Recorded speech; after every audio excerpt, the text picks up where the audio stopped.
Welcome to the Dog Expert Podcast, the podcast dogs would want you to listen to. Powered by canineprinciples.com, helping passionate dog people go from feeling unsure and overwhelmed to confident, compassionate and science savvy through a rich library of online courses and formal qualifications. Each week on the podcast, we dive deep into the real, raw and rewarding world of dogs. This isn't about obedience. This is about understanding. Because dogs aren't problems to solve. They're free-thinking, sentient beings to connect with.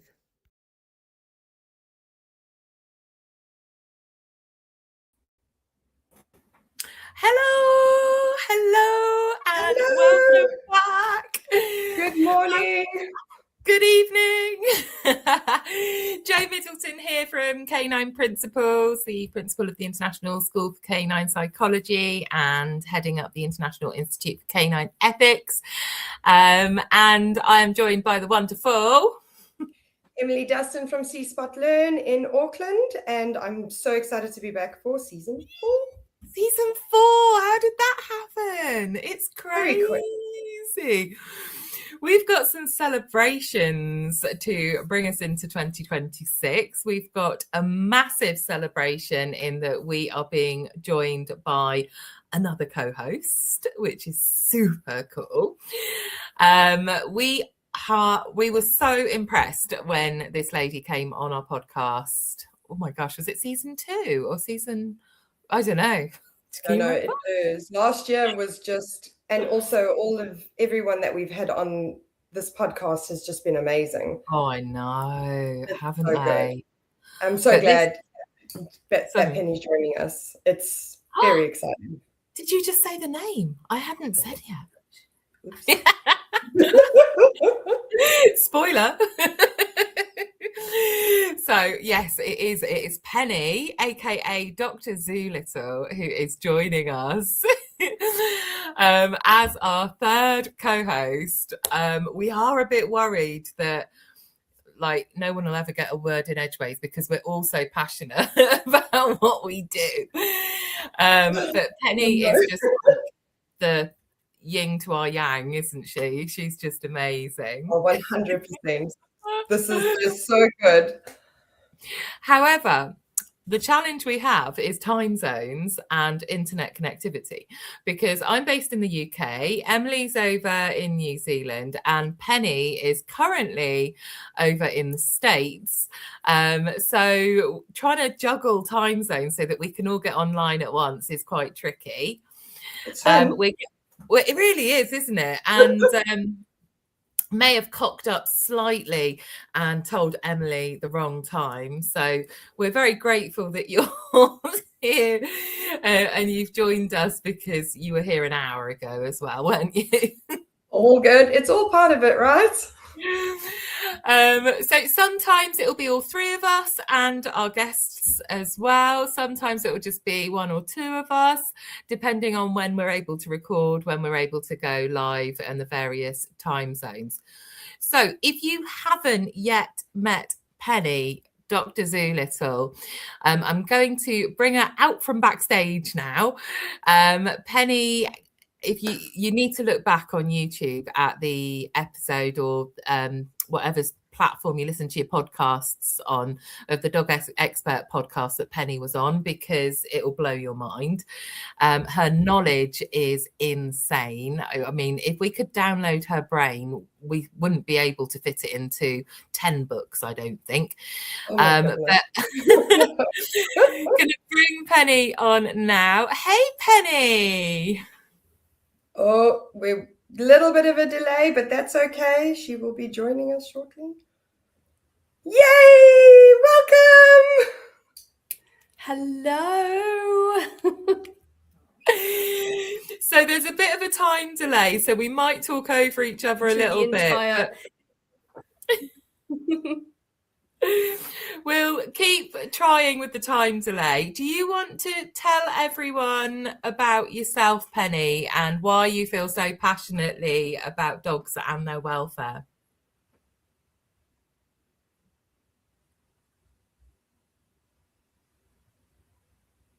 I would love to. Thank you. So I'm a cognitive ethologist. I'm an animal behaviorist. I'm a zoologist for animal welfare.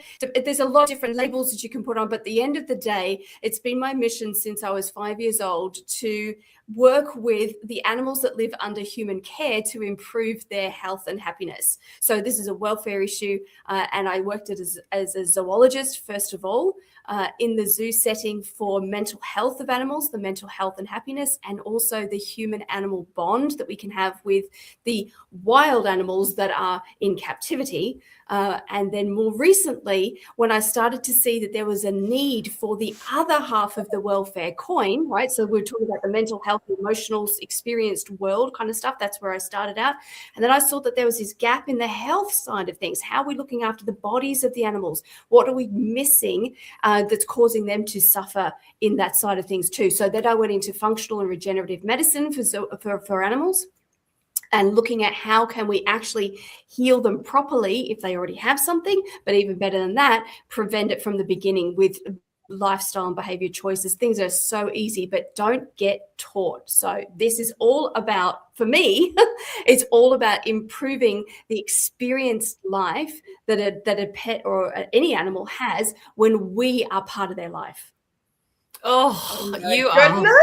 Yeah. And this is why Penny is joining us, because she's awesome. So we are delighted that Penny's joining us, and that is one of our announcements. The second announcement is that since between season 3 and season 4, we are so excited to have got over 1,000 downloads of our podcast. So that really does mean the world to us. I think it's fair to say that we'd probably just turn up and do it for love anyway. But the fact that people are actually listening, it's a bit like a girls' night in, isn't it, when we get together on our podcast.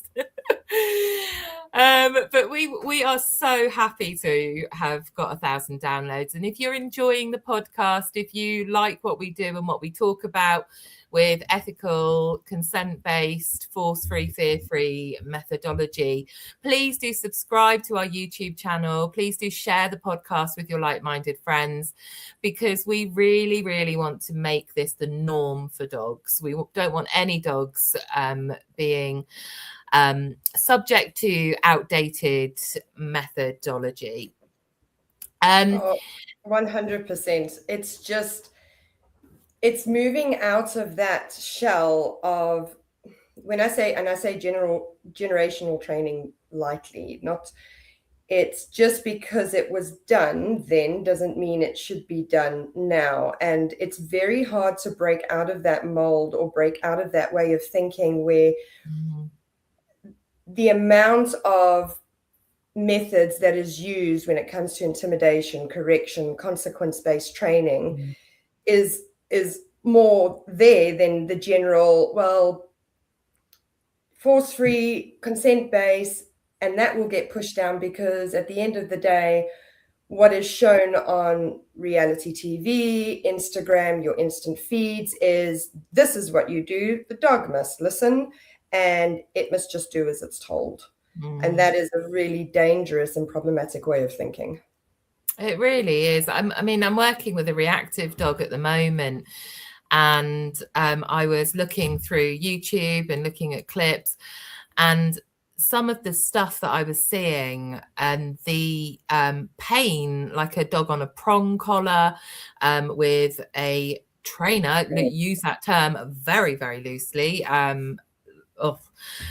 with a flirt pole, going round and round in circles, teasing this dog, making it pull on the lead with the prongs digging into its neck to chase this flirt pole, to try and tire it out so that it would be less reactivity, to fix its reactivity. Now, to me, that is blatant animal cruelty, and it's a breach of the Animal Welfare Act 2006. It's causing pain, it's causing suffering, it's causing injury. So for that to be in front of well-meaning guardians who are desperate to solve the problem that they're seeing with their dog's behavior to make everyone's life easier, and ultimately they just want the dog to be happy and relaxed, for them to have a so-called trainer using this thing as a way of solving this problem, it is just so wrong. And it's like, come on, guys, it's 2026. The science has been out there to disprove this crap for so long. And even with the science and everything that's out there, you know, it's impossible for the general day-to-day dog owner to actually understand what they're seeing. And it's always about that education of just breaking it down to not overwhelm the individual, because you've got two completely separate species coexisting in one environment, and one only speaks human and the other one only speaks dog. And it's trying to get that bridge between the species gap. But when you break it down into very basic formats where you think, right, if you think of that situation, we've got a dog on a prong collar and a flirt pole. So we're working on the seek, drive, and arousal. And then what's happening, we're technically setting the dog up to fail in order to present a behavior to fix it. You know, when you break it down in those kinds of sequences, it starts to make a lot more sense. It's like saying, and again, and I know I've mentioned this before in the podcast, I am never, ever saying dogs are children. They're not. However, on science base, we know that with scans, the emotional part of the dog's brain lights up similarly to a human. We just can't prove the level of cognition that a dog is able to do. As a human has a larger prefrontal cortex, a dog is smaller than ours. But you can't say dogs do not feel, and they can feel confliction. They just might not be as complex. So a dog can hear a knock on the door, knock on the door, and then that is a trigger response, either learned associative behaviors, and then the dog is now aroused and startled or fearful, flight and freeze. Now, if you're going to do that, I will know a lot of trainers, again, loosely, because this is not all trainers, but clients that I've worked with who have seen a previous trainer, and for that scenario, the dog must just get on with it. The dog must just listen. The dog must know that the knocking on the door is absolutely fine, and it mustn't act like that. It is impossible for that individual who maybe has the cognition of a 2.5-year-old child to understand and distinguish the difference from what a person needs and wants, because they don't want that. It's too difficult and overwhelming to deal with. It's loud, it's overwhelming, the stimulus is too much. The dog is not capable of understanding that. So when we get to those kind of outdated mythologies of the dog must just do this because I say so, I don't like it, and it must do as it's told. And then that's where the problem comes in. So I'm going to come over to Penny in a second, and it might take a 10-second delay to get there, but Penny's worth waiting for.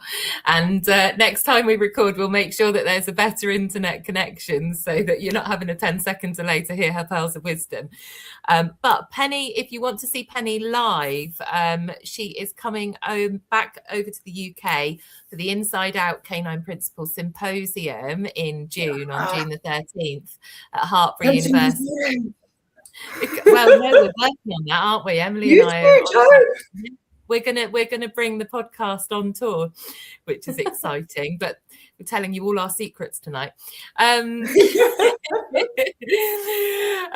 But Penny, I'm sure has some thoughts around the myths and the stuff that we see out there, and the aversive methods that we still hear about. But I know, Penny, that you do a lot of work around anti-aging, if you like, with dogs. Yes, I do. So that falls into the body side, the health and physicality half of the welfare equation. And one of the measures of animal welfare, because we tend to think, what's animal welfare? Oh, well, it's, are they suffering or not suffering? And I think it's far more than that, but also you can really simplify it. So I'll do that both for you for a second. Are they suffering or are they not suffering? It looks at the bottom half of the equation. It looks at, if you say that a life worth it living exists up here, and a life not worth living, right, because it's full of pain, suffering, anguish, fear, whatever, right, is down here. So what often it was the way in animal welfare was, are they suffering? Can we get them to not suffering? And they would stop there at this, like what would be effectively the 0 point, right? This, everything is here is negative, everything here is positive, but they'd stop at the 0 point and go, okay, well, now it's fine. And I'm like, no, right? This is quality the versus baseline. Like, this is the just about acceptable. What we do. Right. So we want to push up into this place of phenomenal. So that's one measure. So we're looking at the qualitative aspect of animal welfare.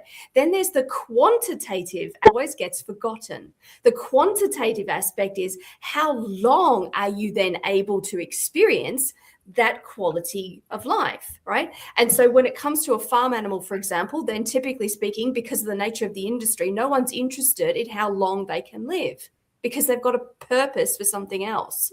But when it comes to our pets and our zoo animals and the ones that we build relationship with and somehow see differently, then we do care enormously about how long they're going to live for. And therefore, it becomes something that is a very big impact on animal welfare. So I help people understand what it is that they can do, because when an animal's in the wild, they're making all their own decisions. They know what they need to do because they know their own life and their own brain and everything else, and they've got the facility to go out and do it.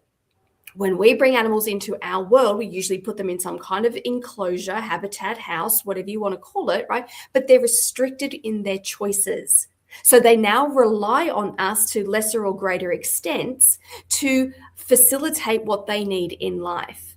So when we're the decision maker, it behooves us to understand what it is they actually need and then to provide that. It's not taught very often. So that's what I do, is help people understand that by making some very simple changes in those daily routines and lifestyle that you're creating and choosing on behalf of your dog, that you can actually up to double their lifespan, right? Because their natural biology says that they're supposed to live into their sort of around 18 to 25, depending on the size of the breed, right? No dog.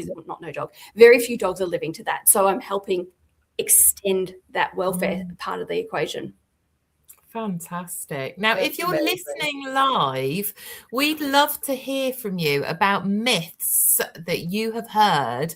If you can comment wherever you are listening, if you can comment, if you're listening live, about myths that you've heard around dogs, dog training, dog behavior, anything dog, write in the comments now. Yeah, just let us know. And while you're doing that, I'm just going to come over to Emily, because I know, Emily, that because we cocked up the times of the time zone, I say we, the royal we, me, you're going to have to shoot off maybe a little bit early before we finish to do the school run, because it's actually Wednesday morning for you. It's Tuesday night over here. So while people are commenting about myths that they've heard around dogs, can you share one maybe with us that you've heard? So everything, actually, all the myths go back to what Penny says. Whatever the myth is, it's putting that aside and thinking about the quality and quantity, because it's never one or the other. It's not about just doing it so a dog conforms to keep an animal alive at whatever cost, because that is detrimental to health and well-being. When working with any animal, it's not just, you don't just address the problem behavior that is active. It's looking at it at a whole picture and treating everything holistically, which includes the nutrition, environmental management, setting up for success. When you limit the environment, and the environment does not allow for the dog to express natural behaviors, which is normal for their species or breed, you're going to come up with problem behaviors that are very challenging for any family to deal with. And when that happens, a family or a member of the family will then go online and your Google search will lead to 20 people saying completely 20 different things, which is very conflicting and overwhelming. And one of the most common ones is methods that will rely on consequence and correction. And when I say consequence doesn't always mean good or bad. Consequence is an outcome after something has happened or a behavior has been presented. And that will usually lead to the myth of the dog must just listen. The dog needs to just understand and do as it's told. The problem with that type of thinking lies in when we start to approach it with that army base, obedience, I hate that word, but the obedience training, then we have issues, because if you are forcing a situation for an individual, any mammal, to make it do, you've got consequences. And those consequences are dependent of the individual's association to that context in that time. So a very brief one is the dog must just know that it must walk next to me and not pull. And it must just do as it's told and listen. There is no possible way. Walking on a loose leash is a skill that is learned, just like any other skill. A focus skill, getting the dog to then focus during distractions. Even a sit, as basic as a sit, is a skill, because the dog needs to associate the word with the behavior of their bum plonking onto the ground. So the behavior is on its own. The word, which people say command, and again, that's another word I hate, it's a cue. If you do it, great. If you don't, why? That is what should be the next step, instead of, oh, it's a sit, you should just know it. Because in order for a dog to understand, you've got to shape the behavior. So you've got to shape a lead, the stuff on the dog's body, because we're technically placing foreign objects on a dog's anatomy, and the dog has no idea. It feels uncomfortable. It's completely unnatural. Then we add a lead, which restricts the dog's ability to engage or disengage from a perceived threat or something really interesting. And dogs respond absolutely instinctively. It is what the environment allows, and it's what drives the emotions and drives their instincts. So when your dog's nose hits the ground, which is an exploratory behavior, a seeking behavior, they're going to follow their nose to find the smell of the dog that peed on that pole before there, or the cat that has maybe walked past. That is all information for the dog. And it's that dopamine effect. It's the motivator. Moving forward gets me to all these smells. And I'm breaking it down really simplistically. Then what happens is it's hard, because the dog is strong. They've got 4 legs, you've got 2. So it would be unrealistic to expect you to walk at a speed of a dog. So you are going to be slow and not keep up. And then the frustration builds. And after frustration can trigger anxiety, because now the dog is so frustrated and pent up. Now distress is building internally, that is now showing an external behavior, an external response. Then it comes jerk. Oh, the dog stops. Okay, that worked. Jerk again, jerk again. And then it could be what's known as a leash pop, which is beyond a jerk in some eyes. And that is like a very quick, where that pressure on the neck, the esophagus, and the trachea goes on full force. So while all of these consequence or intimidation or a voice, oi, no, stop it, we are now creating something of a negative or an unpleasant association. So you are adding something that the dog, and it all depends on the individual and how that individual perceives the situation.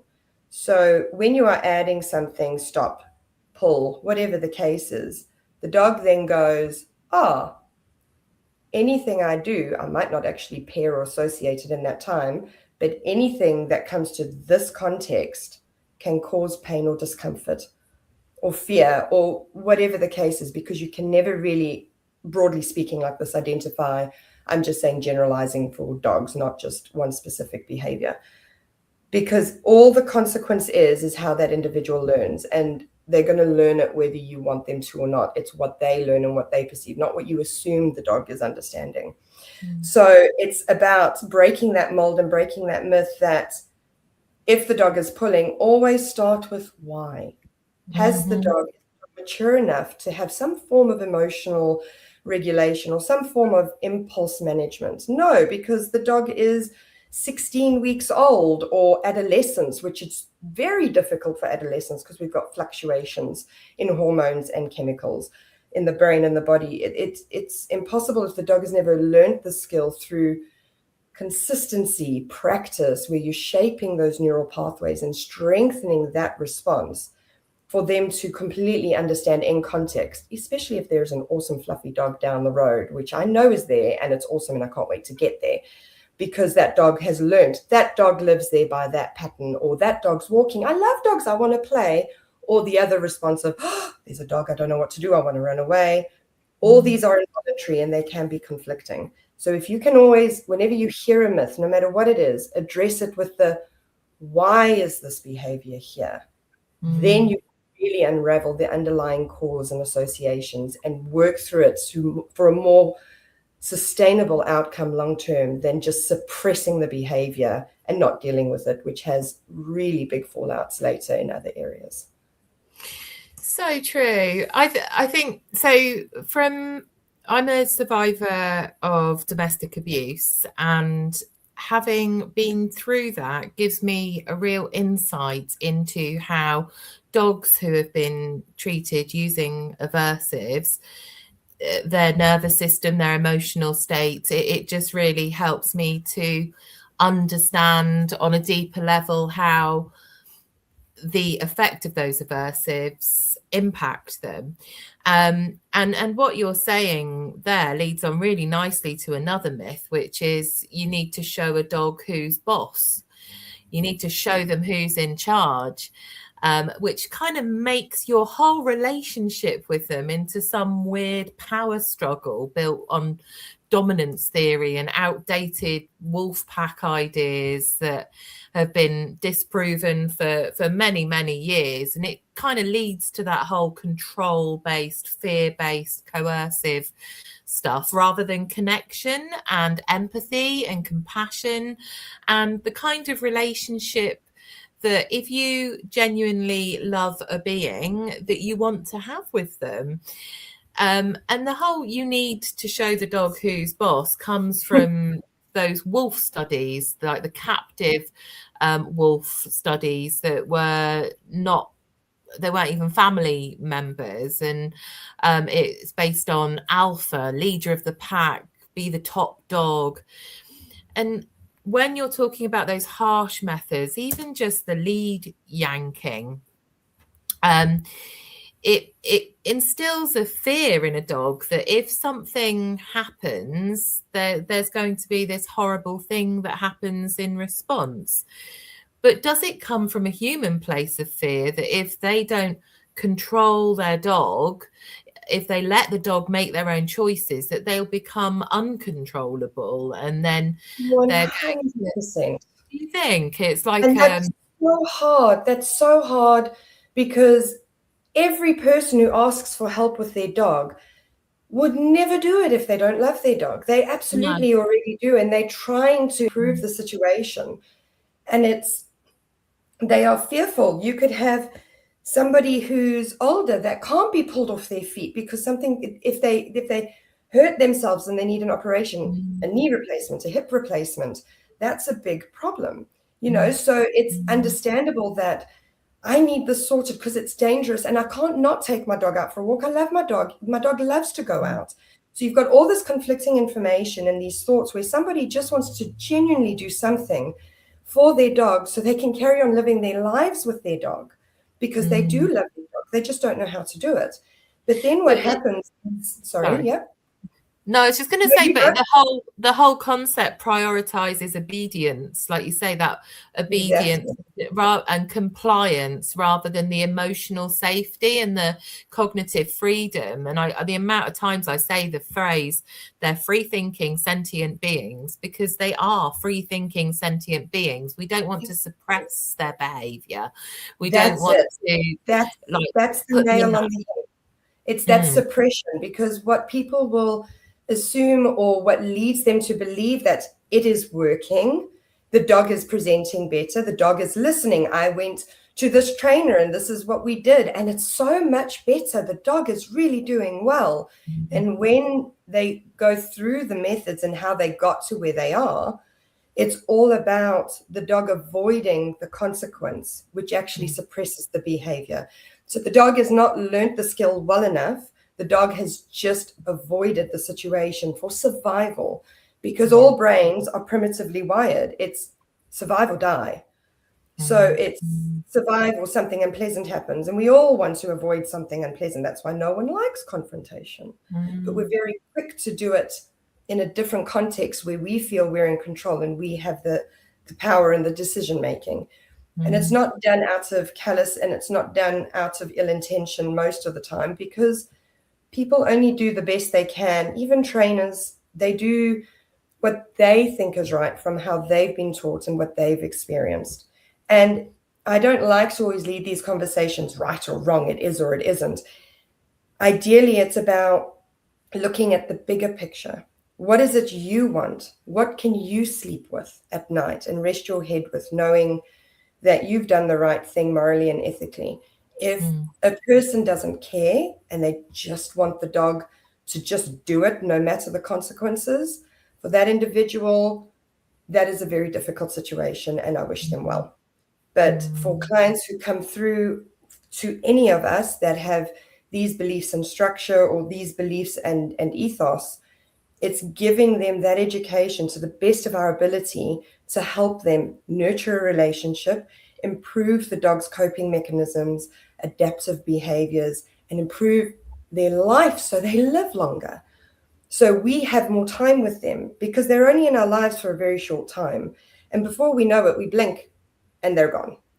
So when there is a client with a dog who is even 5, 6, 7, not just young, the young ones, in generalizing, are a bit easier, because you can explain, you have time, this has happened, we move forward, we know what's happened, but that's then, this is now. It's about taking the information we have and doing something about it in positive steps, little steps to build that big goal you're looking for. And at the dog's pace as well. I think it's so important to point that out. It's never at our pace. We've got to take things at the individual dog in front of us pace. And it's an incredible lesson for people to that journey, because usually they start with, oh, this is never going to happen. I can't see how this is going to happen. And a couple of sessions in, those little wins are the biggest wins for them, because all wins are wins. It doesn't have to be this grand gesture. And then it's going through that journey, and it's their dog starts to actually, and that situation starts to teach them more about themselves than they've ever learned in any other area. And that is determination, drive, passion, and success and outcome. So it's just bringing that down to, yes, these things exist. And for anybody out there, one of the best books that I still to this day absolutely love is How Dogs Learn by Birch and Bailey, because that is what will help you understand Kohler methods, what he used to do with dogs, where he used to dig a hole and put its head in the hole. If they messed in the garden or they digged, he would dig another hole, and with water, and it's horrific. And it's something no one should ever do to a dog. And it's a great way, though, to understand why these myths are still around, because those methods used in the 1935, don't quote me, 1930s, 40s, somewhere around there. And then it came in Disney, and then it was this, and then it was that. It is very hard to get away from that when it is so in everybody's face. So it's just about trying to find the understanding in this day and age. And I think I've mentioned this before. We don't do lobotomies on psychiatric patients anymore. That is very frowned upon, and everybody would know that if they knew what a lobotomy was. So why is it? What can we do as a society, as people who are so passionate about this? What can we do to help people also get to that level of, lobotomies are not great if you've got anxiety. We deal with it through environmental management, setting yourself up for success, realistic expectations, and any other help that is needed along the way. Penny, I'm going to come to you in just a second. I just want to say a little phrase that I heard the other week about how a small external shift is a massive internal shift. Yes, I love that. Yes. Penny, have you got any thoughts around the myths that we've been talking about, and dominance theory and control, that you'd like to share? Have we got a month to have this discussion? Like, there is so much to respond to and unpack with this. Like, it's unreal. So where to even begin? So what we have to understand is that biologically, right, our domestic dog has wolf DNA, like ancestrally speaking. This is what the animal that we're working with. But cognitively, and in behavioral, then, because that's an outworking of cognition and processing and so on, you're going to get vast differences. So we can't just take a rule and say this is what works with wolves and say it automatically is what works with dogs, because the difference of domestication is profound. It doesn't change what they need to eat. It doesn't change their natural drives and behaviors and a bunch of things, but some of the behaviors, but it does. So there's it's just huge stuff to work on that. Yeah. The thing that like my favorite myth, if you like, in this kind of area is that animals, in this case dogs, right, do things for no reason, right? Oh, for no reason at all, he went and did Y and Z, and you're just like, okay, let's be real. When do you do anything for absolutely no reason, right? It doesn't happen. We've always got a motivating force, and that's the key thing, right? It's the motivator. So if we start looking at the behavior cascade then and look at what is the actual starting genesis point of a behavior, which is then the outworking of a decision that's been made, we can actually go some distance to understand why they're doing the things that they're doing. And like with anything, you've got to get to the root cause. You've got to get to the first principles to understand it, but ask the question, what's driving this? What actually would have a force that would forward that result? So in behavior, why would we see a particular result? Because there's a motivator. Why is there a motivator? Go back a level. Why is there a motivator? Because there's some information. Okay, so what's the information? Where did that get gathered from? Is it information that the dog could pick up but you couldn't? Yeah, probably, because they've got a whole sensory world that's entirely different from yours, because you're governed by your eyes and they're governed by their nose, and your nose is pretty rubbish in comparison. So even if you think you might smell the like toast on the wind, right, it's a fraction of a fraction of a fraction. And so it's like you going around the world like this, trying to make decisions that are in a line with somebody who's walking beside you who has their eyes on, right? You know, like you're going to perceive and operate differently. So let's go back to people, not everybody needs to do this, but when we're trying to get to the theory, the nub of it, right, we've got to have someone can go back into the brain of the animal and say, on a sensory modality, how is that tuned? How many senses are at play here? What's the information input to then get the behavioral output? Now we can start to unpack why they're doing the thing that they're doing. And then we move into the second stage, because we're the ones with this great big brain that can help, solve all the problems, right? So it's up to us to learn how to speak a foreign language, right? Learn how to speak dog. And that's largely physical observation. So, okay, we've got an advantage because we dominate with our eyes, so we can look properly. Look at the body language, look at the posture, look at what they're doing with facial expressions and all this kind of stuff, right? Start to interpret correctly based on you having taken some time to learn who your dog actually is. This is one of the things that astonishes me beyond all measure, is that so many people have not the faintest idea who a dog is. Not a clue, right? They go, oh, you're a dog, ergo, you're going to get fed, you're going to walk, you're going to bark, and I probably should get you a toy. Right. Cool, check. I know how to be a dog parent. No, you haven't got a clue. So you have to go and take some time out of love, right, to figure out who you're inviting into your home and then make them feel welcome, right? Imagine, right? Someone knocks on your door and they're like, hello, here's my friend I want to introduce you to, right? This is someone from China. They don't speak any English whatsoever, but they're going to come stay at your house for like 3 months, and I'd like you to be really kind and polite to them. You go, oh, how lovely. Let's have a guest inside, and you look after the guest, right?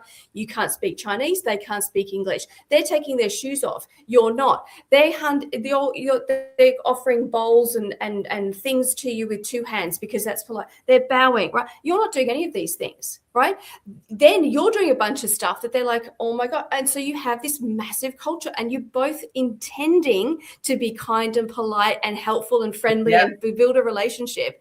But nobody's taken any time to figure out what is the ethic and the etiquette of another culture. And that's what we should be doing when we're getting a dog, is taking some time, right? I'll argue for a long time, but you don't have to do a long time, to learn who is your dog, who is your dog in their body, who is your dog in their brain, and what is it that they need from you that makes their life super special and amazing, instead of you just being lazy and saying, oh, well, food, walk, water, sleep, good, done.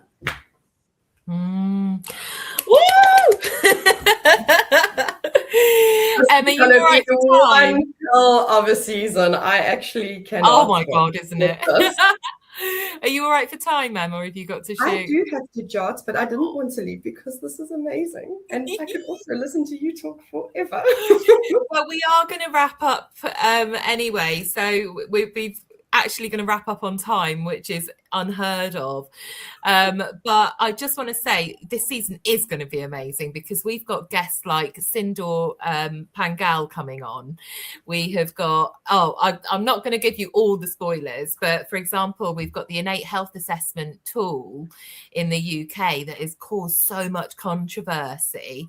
And we've got the guys coming on to talk about that. We're going to have a really healthy debate around the innate health assessment tool and let everyone just bring their thoughts to the table and let's talk about this, because these conversations need to be had for the welfare of our dogs. And we're seeing the suffering with the airways that are too short, and the dogs that can't reproduce, the dogs that can't even lick their own behinds. And so we need to have these conversations, but it needs to be something that works, and we take into consideration other people's everyone's views and make sure that it's for the best welfare concerned approach. So we have got a cracking season ahead of us. I won't give you all the spoilers, but thank you so much if you've been watching live. I know we've got a few comments, so I will come back to you in the comments for those that have joined live. And if you're listening on playback, thank you for listening to us and for helping us to reach 1,000. Now, if we could reach 10,000, wow. Please do share, subscribe to the YouTube channel, share with all your doggy friends, and we will see you for episode 2, same time next week.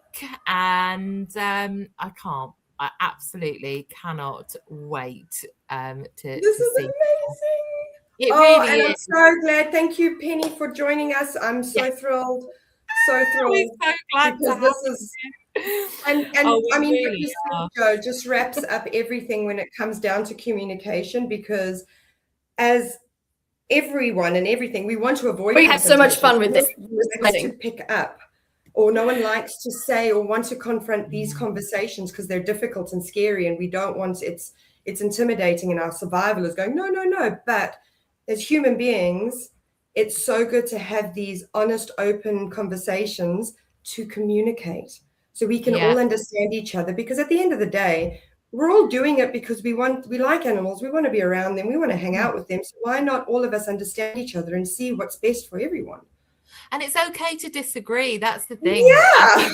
It's okay to disagree, but if we don't have the conversations, then how are we ever going to get to the true dog-centric approach? And there's new research coming out all the time that we need to take into consideration. We're always still learning. Anyone who isn't learning from each and every single dog in front of them is telling porky pies, because they all have so much for us to learn from.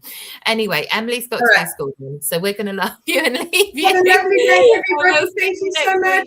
See you next week. Bye. Bye. Thank you for listening to the Dog Expert Podcast, the podcast dogs would want you to listen to.